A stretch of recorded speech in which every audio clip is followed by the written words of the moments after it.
Thank you for having me. Joe Biden is the 14th U.S. president who has tried to resolve the Israel-Palestine conflict. On the first day of the war in Gaza, Biden offered complete support for Israel. No calls on it to show restraint. We must be crystal clear. We stand with Israel. Biden's support harkens back to that of President Harry Truman, who in 1948 recognized the State of Israel within 11 minutes of its declaration of independence. But some subsequent presidents took a more tough-love approach.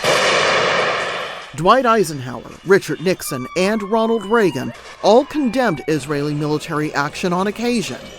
But Reagan also started the practice of awarding Israel $3 billion in aid every year.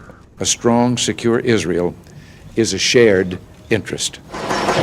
The George H.W. Bush administration was the first to threaten to cut aid to Israel if it didn't stop illegally building settlements in the occupied West Bank. Thank you for your statement. The Obama administration took the unusual step in 2016 of withholding a veto in the UN Security Council after Benjamin Netanyahu, now Prime Minister, ignored Washington's request to stop settlement expansion.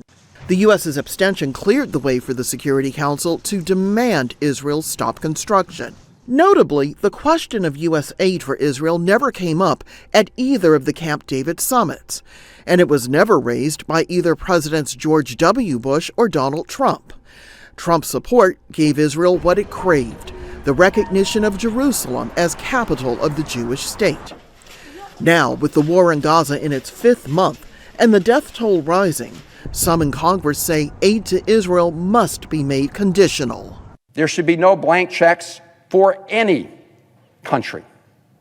We cannot continue the pattern where Prime Minister Netanyahu says, "Thank you, Mr. President, for America's generous military assistance," and then thumbs his nose at America's legitimate requests.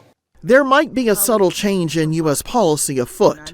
The U.S. has circulated a draft Security Council resolution on Gaza that includes words it has refused to use before now, a temporary ceasefire. But still no definitive plan to leverage billions of dollars in U.S. aid to convince Netanyahu to change the way he's conducting the war. The show of support yet to be matched by what Washington says is its alarm over the situation in Gaza. Rosiland Jordan, Al Jazeera, Washington. Make sure to subscribe to our channel to get the latest news from Al Jazeera.